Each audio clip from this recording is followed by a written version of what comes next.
মহিলায় কয়, শাক রান্ধি শুক্তি রান্ধি স্বামী যদি খায়, আরিফরির কথায় আমার কি আসে যায়? শাক রান্ধি, মহিলায় কয় শাক রান্ধি শুক্তি রান্ধি আমার স্বামী যদি খায়, আরিফরির কথায় আমার কি আসে যায়? আনসার সাহাবাদের, মুহাজির সাহাবাদের প্রতি আল্লাহ চিরকালের জন্য সন্তুষ্ট। আনসার সাহাবাদের প্রতি আল্লাহ চিরকালের জন্য সন্তুষ্ট। যে সমস্ত সাহাবা আনসারা না মুহাজির না, এদের প্রতি আল্লাহ চিরকালের জন্য সন্তুষ্ট। আল্লাহ যাদের প্রতি চিরকালের জন্য সন্তুষ্ট, এদের নামে যদি তোমার জ্বলে, এদের কি আসে যায়? ওয়াল্লাযীনা তাবাউহুমের এক ব্যাখ্যা, তৃতীয় প্রকার সাহাবা। ওয়াল্লাযীনা তাবাউহুমের আরেক ব্যাখ্যা হইল, আয়াতের তাফসীরে লেখা আছে, ওয়াল্লাযীনা তাবাউহুমের আরেক ব্যাখ্যা হইল, যারা সাহাবা না, এদের মধ্যে কিয়ামত পর্যন্ত যারা সাহাবাগণের অনুসরণ করবে, সাহাবাদের অনুসরণ যারা করবে, এদের উপরও আল্লাহ চিরকালের জন্য অনুসরণ, যাদের অনুসরণ করব এরা মাফ কাটি না। তোরে বুথে ধরছি না, তোর মাথাত বুথে ধরছি। উলামায়ে কেরামের লক্ষ্য রাখার ব্যাপার হইল, আল্লাহ আসসাবিকুনাল আউয়ালুনা মিনাল মুহাজিরিনা ওয়াল আনসার বলার পরে ওয়াল্লাযীনা তাবাউহু বলেননি, হুম বলেছেন। যদি আল্লাহ বলতেন ওয়াল্লাযীনা তাবাউহু সিঙ্গুলার নাম্বার যদি বলতেন, এক বচন যদি ব্যবহার করতেন, তাহলে অনুসরণযোগ্য টানাহেসরা করে রাসূলকে সাব্যস্ত করা যেত। আল্লাহ এখানে সিঙ্গুলার নাম্বার ব্যবহার করেননি, প্লুরাল নাম্বার ব্যবহার করেছেন, বহুবচনবোধক শব্দ ব্যবহার করেছেন। সাহাবায়ে কেরাম সারা, আনসার আর মুহাজির সারা, এই সাহাবাদেরকে, সাহাবায়ে কেরাম সারা অনুসরণ তাদেরকে যারা করবে, তাদেরকে মানে রাসূলকে না সাহাবায়ে কেরামকে। তাহলে আল্লাহ কোরআনে যেখানে সাহাবাদের অনুসরণ যারা করবে তাদের প্রতিও চিরকালের জন্য সন্তুষ্টির ঘোষণা দিলেন, তাহলে অনুসরণীয়রা মাপকাঠি হয় না যারা অনুসরণীয় না তারা মাপকাঠি হয়? যারা অনুসরণীয় তারা মাপকাঠি। এখানে এসে এমন একটা সাহাবাজি করে, সাহাব কোন সাহাবী তো জিনা করেছেন, আমি কি এই কাজের অনুসরণ করবো?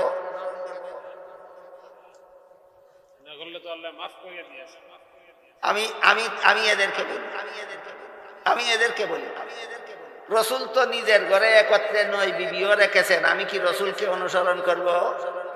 আমার প্রশ্নের যেই জবাব, তোমার প্রশ্নের সেই জবাব।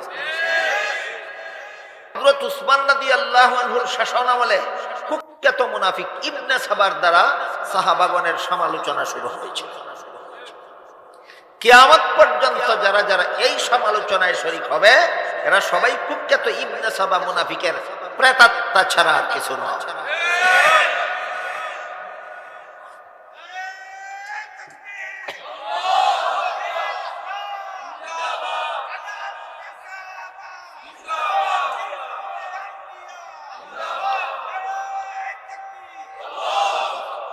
এখানে আহলে সুন্নাত ওয়াল জামাতের দুইটা পরিভাষার পার্থক্য আপনাদের জানা দরকার। কারণ যারা সাহাবাদের সমালোচনা করে, তারা, আপনারা যারা এটা মেনে নেন না, আপনাদেরকে কতগুলি মুখ বন্ধ করার মতো কতগুলি প্রশ্ন করে। সেটা হইল, সাহাবাগণ কি, কোন সাহাবী কি জীবনে কোনোদিন কোনো গুনাহ করেননি? এই প্রশ্নটা করে। এই জন্য আহলে সুন্নাত ওয়াল জামাতের দুইটা পরিভাষা আমাদের সকলের জানা থাকা দরকার। একটা হইল আম্বিয়ায়ে কেরাম মাসুম, নবীগণ আজীবন বেগুনাহ, নবীগণ আজীবন। আর আরেকটা আশ্চর্য কথা হইল, সাহাবাদের সমালোচনা যারা করে এরা নবীগণকে গুনাহগার বলে। আপনাদের এলাকায় বলে কিনা জানি না, আমাদের এলাকায় একটা গ্রাম্য একটা প্রবাদ আছে, বছর বছর। এই প্রবাদের মধ্যে বলা হয়েছে, সুরে সুরে খালাতো ভাই 3 সুরে হালি, 1 সুরে বিয়া করে আর 1 সুরের হালি। ওই যেই সুরে নবীরারে গুনাহগার কয়, এই সুরেরা ওই সাহাবাগণের সমালোচনা। সুরে সুরে খালাতো ভাই, 3 সুরে হালি, 1 সুরে বিয়া করে আর 1 সুরের হালি। এই জন্য নবীগণ কেমন বেগুনা আর সাহাবাগণ কেমন বেগুনা, এই পার্থক্যটা আপনাদের বুঝে রাখা দরকার। নবীগণ সম্পর্কে আল্লাহ কোরআনে বলেন, লা ইয়ানালু আহদিজ জালিমিন, কোন গুনাহগারকে আমি নবী বানাই, আর যাদেরকে নবী বানাই এরা জীবনে কোনোদিন গুনাহ করে না। বলেন তো কথাটা বুঝে থাকলে এটা কি কোনো দুই চারজন নবীর বেলায় ব্যতিক্রম কথা, না সকল নবীর বেলায় সামগ্রিক মূলনীতি? সামগ্রিক মূলনীতি।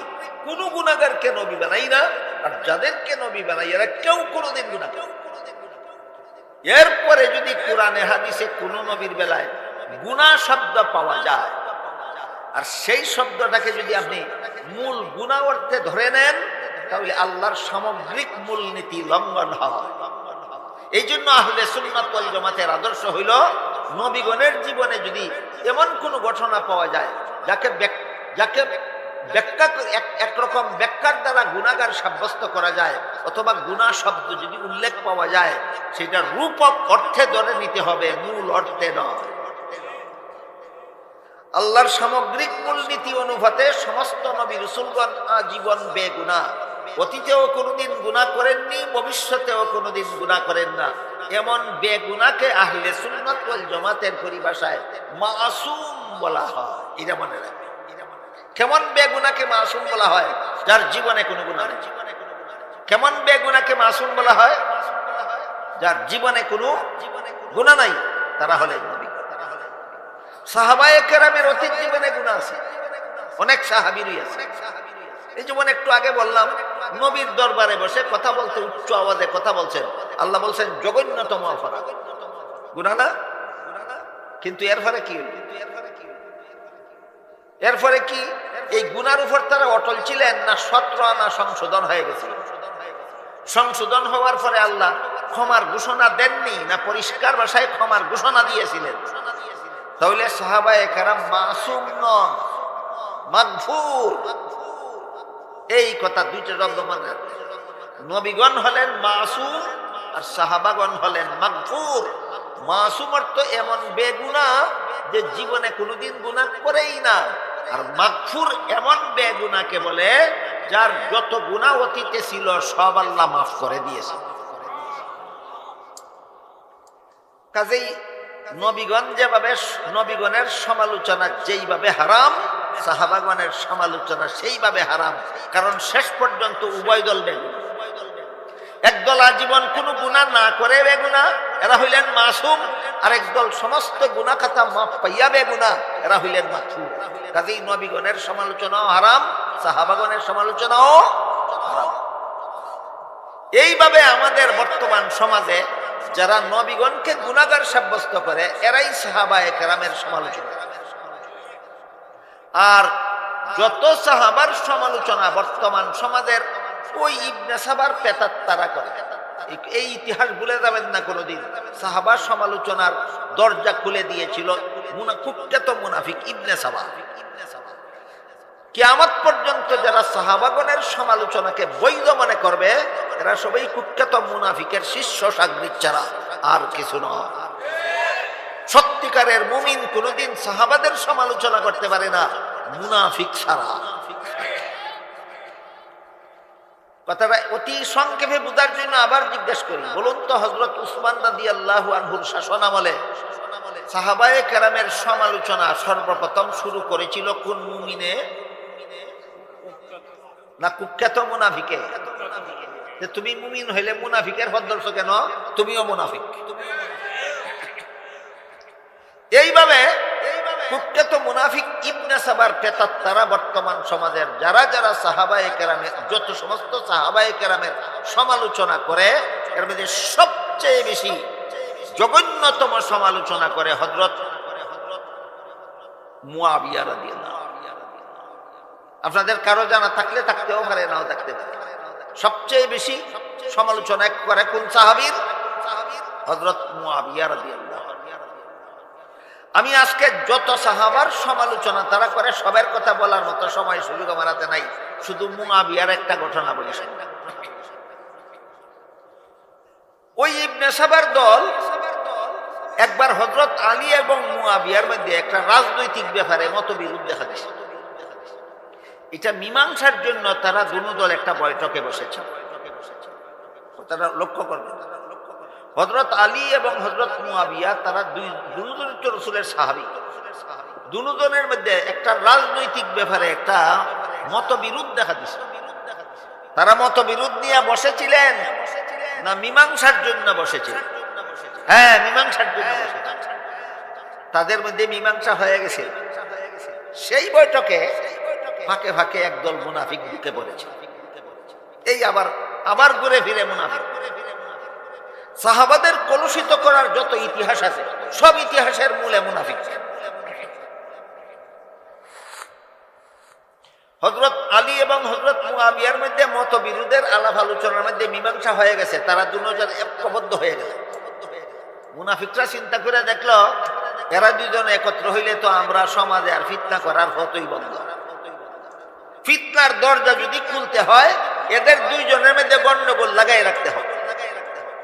মিরিক থেকে উঠতেই মুনাফিকের দল আলাদা হইয়া কানে কানে পরামর্শ করলো যে এরা দুইজন যেহেতু আপোষ করে লিছে, একদল হইয়া গেছি, এদের মধ্যে একটা গন্ডগোল সৃষ্টি করার একমাত্র পদ্ধতি হইল তোমরা কয়েকজনে গিয়া পিছন থেকে আলীর সেনাবাহিনীর উপরে তীর নিক্ষেপ করো, আর আমরা কয়েকজনে গিয়া পিছন থেকে মুয়াবিয়ার সেনাবাহিনীর উপরে তীর নিক্ষেপ করব। ওরা মনে করবে এটা আলীর দলে করছে, আর ওরা মনে করবে এটা মুয়াবিয়ার দলে করছে। এই অপকর্মটাও ইবনে সাওয়ার দলে করেছে। মিটিং মধ্যে মুনাফিক ছিল, তারা দুই দলের কেউই জানতেন না। দুই দল উঠতে দুই দিকে রওনা হয়েছেন, আর মুনাফিকরা দুই ভাগে ভাগ হইয়া একদল মুনাফিক হযরত আলীর সেনাবাহিনীর উপর তীর নিক্ষেপ শুরু করলো রাতের অন্ধকারে, আর একদল মুনাফিক হযরত মুয়াবিয়ার সেনাবাহিনীর উপর তীর নিক্ষেপ শুরু করলো রাতের অন্ধকারে। আলী ভাবলেন মুয়াবিয়ার সৈনিকেরা আমাদের সাথে বিশ্বাসঘাতকতা করেছে, আর মুয়াবিয়া মনে করলেন আলীর সৈনিকেরা আমাদের সাথে বিশ্বাসঘাতকতা করেছে। বুঝে থাকলে বলুন, তাদের দুইজনের মধ্যে দুশ্মনী ছিল না তারা ভাই ভাই হয়ে গেছিল? এরপরে শয়তান এটা করলো কোনো মুসলমানে না মুনাফিকের চক্রান্ত করিয়া তাদের বিরোধটারে আবার নতুন করিয়া দিয়ে বিরোধ চলতেছিল। এমত অবস্থায় তৎকালীন পৃথিবীর খ্রিস্টান রাষ্ট্র আছিল একটা রোম দেশের খ্রিস্টান বাদশাহ হযরত মুয়াবিয়া রাদিয়াল্লাহু আনহুর কাছে একটা চিঠি পাঠাইল। বলল, আমি শুনতে পেরেছি আলীর সাথে তোমার বিরোধ বেঁধেছে, কাজে আমি সেনাবাহিনী দিয়া অস্ত্র দিয়া তোমাকে আলীর বিরুদ্ধে যুদ্ধে সাহায্য করতে চাই। তুমি অনুমতি দিলেই সেনাবাহিনী পাঠিয়ে দেব, অস্ত্র পাঠিয়ে। বুঝে থাকলে বলেন, কোন দেশের বাদশা, কোন ধর্মাবলম্বী, কার কাছে চিঠি পাঠাইল, কার বিরুদ্ধে? আলীর বিরুদ্ধে সেনাবাহিনী দিয়ে অস্ত্র দিয়ে সাহায্য।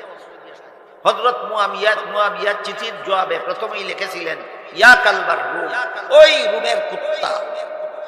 পয়লা কথা নাই, এই রুমের কুত্তা শোন, আলী একজন মুসলমান, আমিও একজন মুসলমান। আলীর সাথে যদি আমার কোনো মতবিরোধ থাকেই সেটা আমাদের মুসলমানদের ঘরোয়া ব্যাপার। মুসলমানদের ঘরোয়া ব্যাপার নিয়ে ইহুদি খ্রিস্টান লাল কুত্তাদের নাক গলাবার অধিকার নেই।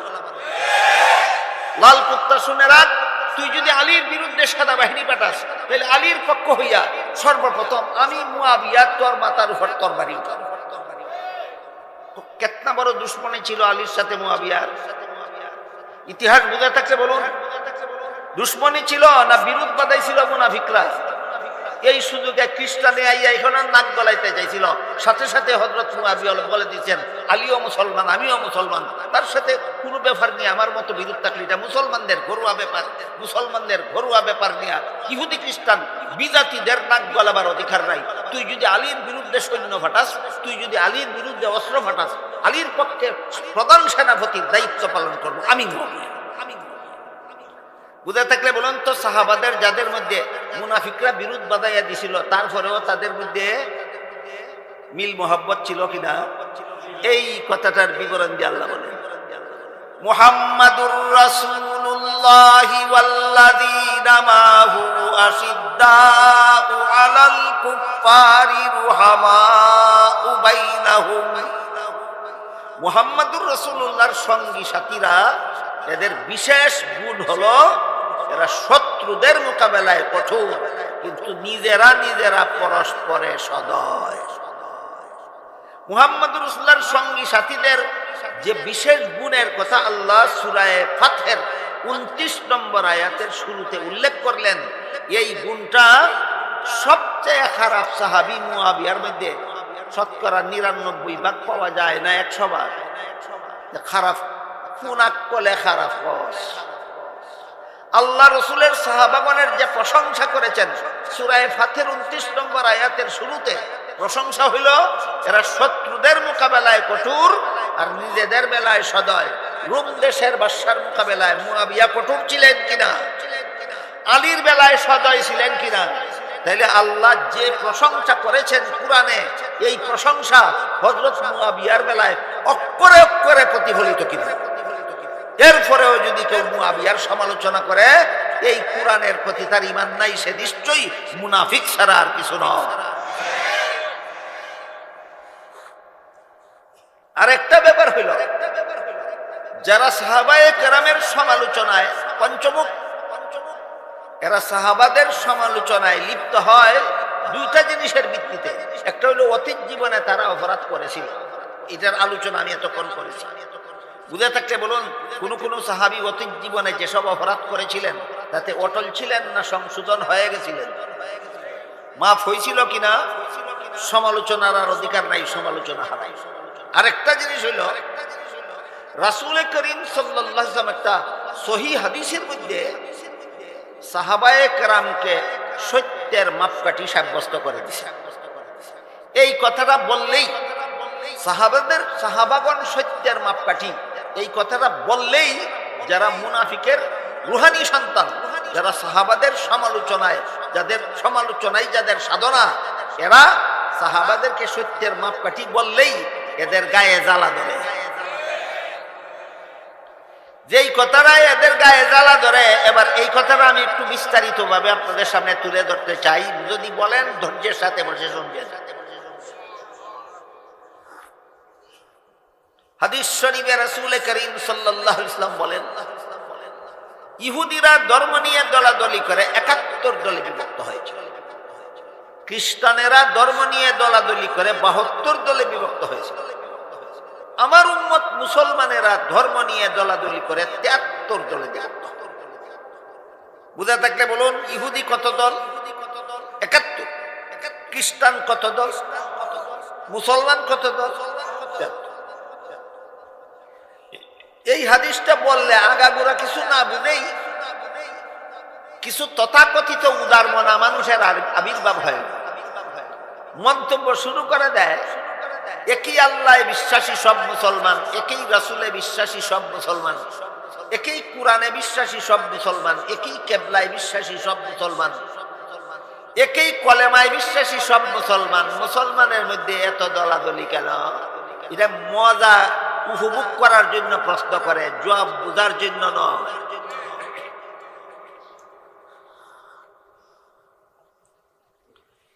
এইরকম রসিকতা করা হারাম। আল্লাহর রাসূল বলছেন 73 দলে বিভক্ত হবে, তোর প্রশ্ন কার বিরুদ্ধে যায়? রাসূল লেগে জিজ্ঞেস কর, মদিনা শরীফে জিন্দা শুয়ে আছেন, গে জিজ্ঞেস কর যে আপনার সব উম্মত একই আল্লাহ বিশ্বাসী, আপনার সব উম্মত একই রাসূলে বিশ্বাসী, আপনার সব উম্মত একই কলেমায় বিশ্বাসী, একই কোরআনে বিশ্বাসী, একই কিবলাতে বিশ্বাসী, কেন বললেন আপনি 73 দল? ওইখানে গিয়ে জিজ্ঞেস কর, যিনি বলছেন তারে জিজ্ঞেস কর। এদের প্রশ্নের কারণে যারা মনে মনে দুর্বল হয়ে যায়, ঠিকই তো, আমরার কপালটাই খারাপ, এরকম ভাবে অনেকে, আমরা কপালটাই খারাপ। আমরা কেন অত দলে বিভক্ত?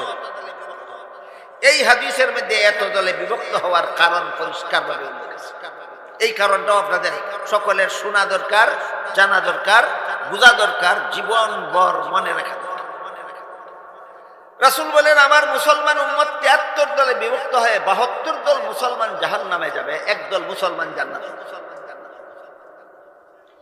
মুসলমান 73 দলে বিভক্ত হইয়া জাহান্নামে যাবে, রাসূল বলেছেন কত দল? আর জান্নাতে যাবে কত দল? এক দল। সাহাবায়ে কেরাম জিজ্ঞাসা করলেন, ওগো আল্লাহর রাসূল, এই 72 দল মুসলমান বাতিল হওয়ার কারণেই তো জাহান্নামে যাবে, আপনারা কি মনে করেন? 72 দল মুসলমান হকপন্থী হওয়ার কারণে জাহান্নামে যাবে না বাতিলপন্থী? আর একদল মুসলমান জান্নাতে যাবে হকপন্থী হওয়ার কারণে। কাজেই 72 দল বাতিল চিনব কিভাবে, আর একদল যে হক এটা বুঝবো কিভাবে? জবাবে রাসূল করিম সাল্লাল্লাহু আলাইহি ওয়াসাল্লাম বলেন, মা আনা আলাইহি ওয়া আসহাবি। 72টা বাতিলপন্থী মুসলমানের দল থেকে একটা হকপন্থী মুসলমানের দলকে পার্থক্য করার জন্য আল্লাহ রাসূল 2টা মাপকাঠি উল্লেখ করে দিয়েছেন। একটা মাপকাঠির নাম নবীর সুন্নাত, আর একটা মাপকাঠির নাম সাহাবায়ে কেরামের জামাত। আমি খুব তাড়াহুড়া করে আপনাদেরকে হাদিসের সারমর্মটা বলি। লম্বা হাদিস পরে ইখতিলাফে আলফাজ উল্লেখ করে এর শব্দার্থ বলে ব্যাখ্যা বিশ্লেষণ করার মতো সময় সুযোগ আমার হাতে নাই। এখন আপনাদের এখানে আমার বাসতেছে রাত 11টার কাছাকাছি, 11:15। রাত্রে যাইতে যাইতে আমার বাড়ি যাইতে যাইতে আমার রাত 2টা-3টা বাজবে। অথচ কাল ঘুরে আমার ঢাকা না বুঝতে পারলে আমার রাজশাহীর ফ্লাইট মিস হয়ে যায়। আমি যে কেন তাড়াহুড়া করি কেউ তো জানে না। এই জন্য মানুষের মনে অনেক সময় অনেকে মনে করে লোকটা পাগল নাকি, এই মাত্র আসলো এত তাড়াহুড়া শুরু করলো। আমার অবস্থাটা বুঝে থাকলে বলুন, তারা আসেনি আমার ভিতরে। ঘুরে আমি ঢাকা না দিতে পারলে আগামীকাল রাজশাহী প্রোগ্রাম, ফ্লাইট মিস হবে। প্রোগ্রাম কতটুকু খাতির জমা আপনারা কথা বলার, কতটুকু শান্তশিষ্টভাবে দীর্ঘ সময় কথা বলার সময় সুযোগ আমার হাতে আছে নাই। কিন্তু তারপরও আপনারা দীর্ঘক্ষণ যাবৎ আমি গুনাহগারের অপেক্ষায় বসে আছেন। এই জন্য সামান্য এত সংক্ষেপ করবো না যেন আপনারা না বুঝেন, আর এত লম্বা করবো না যেন আমার সময় নষ্ট হয়। এই হাদিসের মধ্যে আল্লাহ রাসূল সাল্লাল্লাহু আলাইহি ওয়াসাল্লাম 72 দল বাতিলপন্থী মুসলমান থেকে একদল হকপন্থী মুসলমানকে পার্থক্য করে চিনার জন্য 2টা মাপকাঠি উল্লেখ করে দিয়েছেন। কতটুকু বুঝলেন? বুঝেন তো। প্রথম মাপকাঠিটা রাসূল কি বলেছেন? সুন্নতে রাসূল। দ্বিতীয় মাপকাঠিটা রাসূল বলেছেন জামাতে সাহাবা। 72টা বাতিল দল থেকে একটা হক দল মুসলমানকে পার্থক্য করে চিনার জন্য এই সহিহ হাদিসে আল্লাহ রাসূল 2টা স্কেল ধার্য করে দিয়েছেন, 2টা মাপকাঠি ধার্য করে দিয়েছেন। একটা মাপকাঠির নাম নবীর সুন্নাত, আর একটা মাপকাঠির নাম সাহাবায়ে কেরামের জামাত। এরপরে যদি কেউ সাহাবায়ে কেরামের জামাতকে সত্যের মাপকাঠি মানলে যদি এর বলে কোরআন মানলো না হাদিস মানলো, মুসলমান দাবি করস করে মুনাফিক, তুই ইবনে সাবার সন্তান। আবার দেখুন আয়াতে আল্লাহ কি বলেছেন, মুহাম্মাদুর রাসূলুল্লাহ ওয়াল্লাযীনা মাহু। মুহাম্মাদুর রাসূলুল্লাহ এবং তার সঙ্গী সাথীগণ। কুরআনের ভাষা হইল মুহাম্মাদুর রাসূলুল্লাহ ওয়াল্লাযীনা মাহু, মুহাম্মাদুর রাসূলুল্লাহ এবং তার সঙ্গী সাথীগণ। আর হাদিসের ভাষা হইল মা আনা আলাইহি ওয়া আসহাবি, আমার সুন্নাত এবং আমার সাহাবাগণের জামাত। এই 2টাই কিয়ামত পর্যন্ত সর্বযুগের সমস্ত মুসলমানদের জন্য সত্যের মাপকাঠি।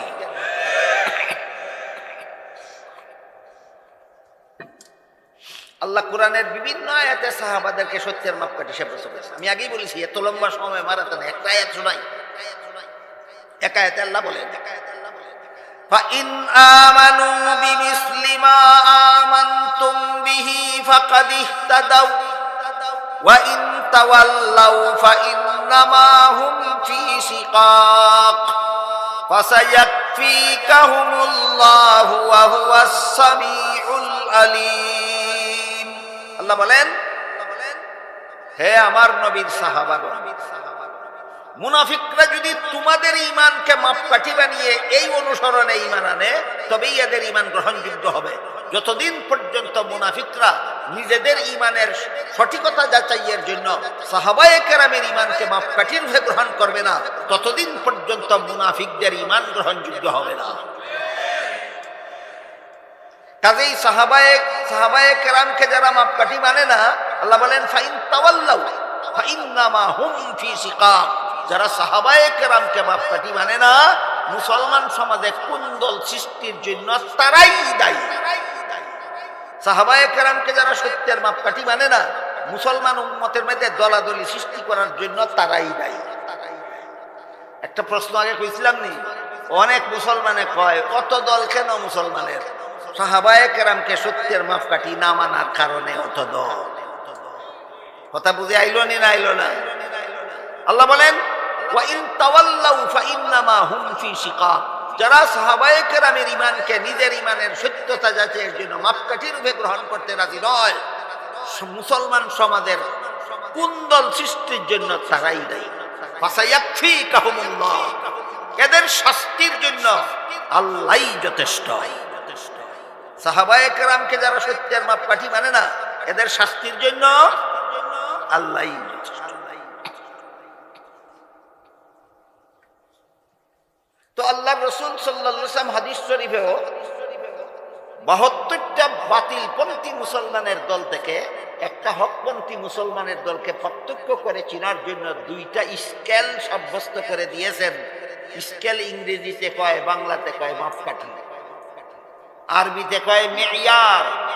ইংরেজি শব্দ হইল স্কেল, বাংলা শব্দ হইল মাপকাঠি, আরবি শব্দ হইল মেয়ার। এই হাদিসের মধ্যে রাসূল সাহাবাদেরকে কিসের মেয়ার বানাইছেন? তুমি বাতিল দল না হক দল, এটা যাচাইয়া মেয়ার। এই হইল সত্যের মাপকাঠি। তাহলে কোরআনে আল্লাহ সাহাবায়ে কেরামদেরকে সত্যের মাপকাঠি সাব্যস্ত করে দিয়েছেন, হাদিসে আল্লাহর রাসূল ও সাহাবায়ে কেরামদেরকে, সুন্নতে রাসূলের সাথে সাথে সাহাবায়ে কেরামের জামাতকে সত্যের মাপকাঠি সাব্যস্ত করে দিয়েছেন। তাই রাসূলকে অথবা সাহাবাকে যারা সত্যের মাপকাঠি মানে না, এরা কোরআনও মানে না, হাদিসও মানে না, এদের মুসলমানিত্বের দাবি মুনাফিকি ছাড়া আর কিছু না। এই 2টা জিনিসকে যারা সত্যের মাপকাঠি মানে, তাদেরকেই আহলে সুন্নাত ওয়াল জামাত বলা হয়। আহলে সুন্নাত কথার অর্থই হলো সুন্নতের অনুসারী। বুঝা থাকলে বলুন তো কার সুন্নতের? আর ওয়াল জামাতের অর্থই হলো জামাতের অনুসারী। এবার বলুন তো কার জামাতের? সাহাবায়ে কেরামের জামাত। সাহাবায়ে কেরামের জামাতের অনুসরণের কথা আল্লাহ পরিষ্কার ভাবে, পরিষ্কার শব্দ দিয়া কোরআনের বহু আয়াতে বলেছেন। একটি আয়াত শোনাই। আল্লাহ বলেন আস-সাবিকুনাল আউয়ালুনা মিনাল মুহাজিরিনা ওয়াল আনসার ওয়াল্লাযীনা তাবাউহুম বিইহসান রাদিয়াল্লাহু আনহুম ওয়া রাদু আনহু। এই উম্মতের মধ্যে নেক কাজে সবচেয়ে বেশি অগ্রগামী মুহাজির সাহাবায়ে আর আনসার সাহাবায়ে। সাহাবাদের মধ্যে 3 প্রকার আছেন সাহাবা। একদল সাহাবা হইলেন মুহাজির সাহাবা, একদল সাহাবা হইলেন আনসার সাহাবা, আর একদল সাহাবা কিন্তু মুহাজিরও না আনসার। আমার কথা বুঝে থাকলে বলুন সাহাবা কত প্রকার? একদল মুহাজির, একদল আনসার, একদল মুহাজিরও না আনসার। ওই যে আল্লাহ বলেছেন ওয়াল্লাযীনা তাবাউহুম বিইহসান, আর যারা এদেরকে অনুসরণ করবে, অনুকরণ করবে সঠিকভাবে। এই কথা বলে আল্লাহ কি বুঝাইলেন? আয়াতের ব্যাখ্যায় মুফাসসিরিনে কেরাম লিখেছেন, এই কথা বললে আল্লাহ 2টা জিনিস বুঝেছেন। মুহাজিরিনদের নাম উল্লেখ করেছেন, এরাও সাহাবায়ে কেরাম। আনসারদের নাম উল্লেখ করেছেন, এরাও সাহাবায়ে কেরাম। আর ওয়াল্লাযীনা তাবাউহুম বিইহসান বলে আল্লাহ এক পর্যায়ে বুঝাইছেন যে সমস্ত সাহাবা আনসারও না মুহাজিরও না তারা। তাহলে এই আয়াতের মধ্যে আল্লাহ 3 প্রকার সাহাবীর নাম উল্লেখ করে বলেছেন রাদিয়াল্লাহু আনহুম ওয়া রাদু আনহু। আল্লাহ সমস্ত সাহাবাগণের প্রতি চিরকালের জন্য সন্তুষ্ট। আবার বলুন সাহাবা কত প্রকার? প্রথম, দ্বিতীয়, তৃতীয়, এরপরে আল্লাহ বলেন রাদিয়াল্লাহু আনহুম। রাদিয়াল্লাহু আনহুম, এই 3 প্রকার সাহাবীদের প্রতি আল্লাহ চিরকালের জন্য সন্তুষ্ট। যাদের প্রতি আল্লাহ চিরকালের জন্য, তোমাদের মতো মুনাফিকরা অসন্তুষ্ট থাকলে তাদের কি আসে যায়? বাংলায় আর একটা প্রবাদ আছে, এক মহিলায় কয় শাক রান্ধি শুক্তি রান্ধি, স্বামী যদি খায় আরিফরির কথায় আমার কি আসে যায়? শাক রান্ধি, মহিলায় কয় শাক রান্ধি শুক্তি রান্ধি, আমার স্বামীয়ে যদি খায় আরিফরির কথায় আমার কি আসে যায়? আনসার সাহাবাদের, মুহাজির সাহাবাদের প্রতি আল্লাহ চিরকালের জন্য সন্তুষ্ট। আনসার সাহাবাদের প্রতি আল্লাহ চিরকালের জন্য সন্তুষ্ট। যে সমস্ত সাহাবা আনসারা না, মুহাজিরও না, এদের প্রতি আল্লাহ চিরকালের জন্য সন্তুষ্ট। আল্লাহ যাদের প্রতি চিরকালের জন্য সন্তুষ্ট, এদের নামে যদি তোমার জ্বলে, এদের কি আসে যায়? ওয়াল্লাযীনা তাবাউহুমের এক ব্যাখ্যা তৃতীয় প্রকার সাহাবা। ওয়াল্লাযীনা তাবাউহুমের আরেক ব্যাখ্যা হইল, আয়াতের তাফসীরে লেখা আছে, ওয়াল্লাযীনা তাবাউহুমের আরেক ব্যাখ্যা হইল যারা সাহাবা না, এদের মধ্যে কিয়ামত পর্যন্ত যারা সাহাবাগণের অনুসরণ করবে, সাহাবাদের অনুসরণ যারা করবে, এদের উপরও আল্লাহ চিরকালের জন্য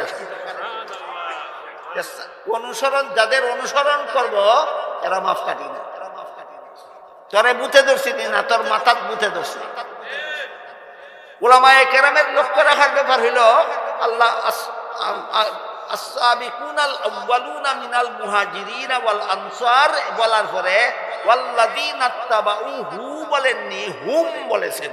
যদি আল্লাহ বলতেন ওয়াল্লাযীনা তাবাউহু সিঙ্গুলার নাম্বার যদি বলতেন, এক বচন যদি ব্যবহার করতেন, তাহলে অনুসরণযোগ্য টানাহেসরা করে রাসূলকে সাব্যস্ত করা যেত।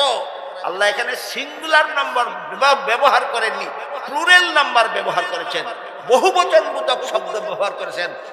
সাহাবায়ে কেরাম সারা, আনসার আর মুহাজির সারা, এই সাহাবাদেরকে, সাহাবায়ে কেরাম সারা অনুসরণ তাদেরকে যারা করবে, তাদেরকে মানে রাসূলকে না সাহাবায়ে কেরামকে। তাহলে আল্লাহ কোরআনে যেখানে সাহাবাদের অনুসরণ যারা করবে তাদের প্রতিও চিরকালের জন্য সন্তুষ্টির ঘোষণা দিলেন, তাহলে অনুসরণীয়রা মাপকাঠি হয় না যারা অনুসরণীয় না তারা মাপকাঠি হয়? যারা অনুসরণীয় তারা মাপকাঠি। এখানে এসে এমন একটা সাহাবাজি করে, সাহাব কোন সাহাবী তো জিনা করেছেন, আমি কি এই কাজের অনুসরণ করব?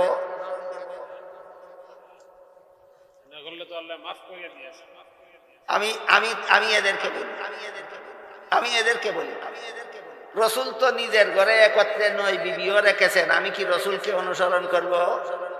আমার প্রশ্নের যেই জবাব, তোমার প্রশ্নের সেই জবাব। রসুলের জীবনের যে সমস্ত কাজ কিয়ামত পর্যন্ত সমস্ত উম্মতের জন্য অনুসরণযোগ্য, অনুকরণযোগ্য, ওইটা সাব্যস্ত হয় একমাত্র সাহাবায়ে কেরামের দ্বারা। রসুলের কোন কাজ উম্মতের জন্য অনুসরণযোগ্য, রসুলের কোন কথা উম্মতের জন্য অনুসরণযোগ্য, রসুলের কোন কাজ উম্মতের জন্য অনুসরণযোগ্য, এটা সাব্যস্ত হয় একমাত্র সাহাবায়ে কেরামের দ্বারা। রসুল ঘরে একত্রে 9 বিবি রেখেছেন, উম্মতে অনুসরণ করবে কিনা সাহাবায়ে কেরামের আমল দেখো। কোন সাহাবী রসুলের এই কাজের অনুসরণ করেননি, সুতরাং তোমাদের জন্য রসুলের এই কাজ অনুসরণীয় নয়। খন্দকের যুদ্ধে শত্রুদের সার্বক্ষণিক হামলার তীব্রতার কারণে 4 বেলার ফরজ নামাজ রাসূলের কাজা হয়েছে। আমরাও কি নামাজ এই রসুলের অনুসরণ করার জন্য নামাজ কাজা করব? তাইলে সাহাবী জিনা করেছিলেন, আমরাও কি জিনা করব? এই প্রশ্নের জবাব পরে নিও, আগে কও রসুল 4 ওয়াক্তের নামাজ কাজা করছিলেন, আমরাও কি নামাজ কাজা করব? তাইলে রসুলের যেমন জীবনের সব কাজ উম্মতের জন্য অনুসরণীয়, অনুকরণীয় নয়, ঠিক তেমনি ভাবে সাহাবায়ে কেরামের জীবনের সব কাজ উম্মতের জন্য অনুসরণীয়, অনুকরণীয়।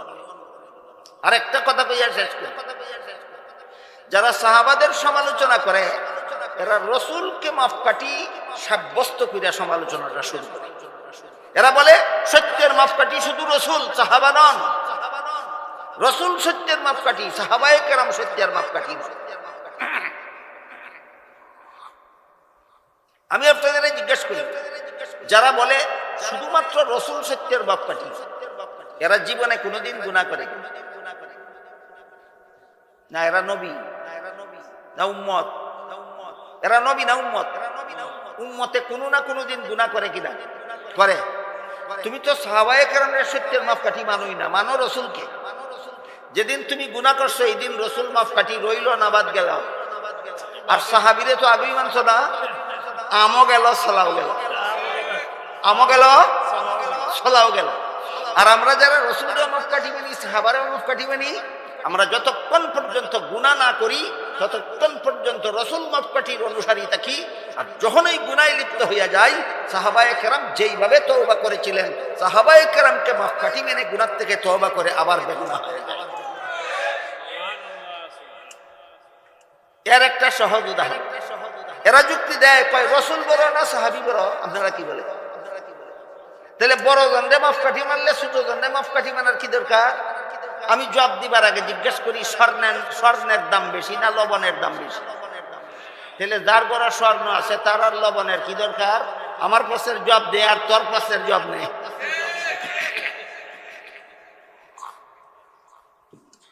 আল্লাহ আপনাদের আমাদের সবাইকে রসুল যেভাবে বলেছেন সুন্নতে রসুল আর জমাতে সাহাবাকে যারা মাপকাঠি মানবে এরা জান্নাতি মুসলমান হবে, আল্লাহ আপনাদের আমাদের সবাইকে সুন্নতে রসুল এবং জমাতে সাহাবাকে সত্যের মাপকাঠি মেনে জান্নাতি মুসলমানের অন্তর্ভুক্ত থাকার তৌফিক দান করুন। সবাই বলুন আমিন। সুবহান রাব্বিকা রাব্বিল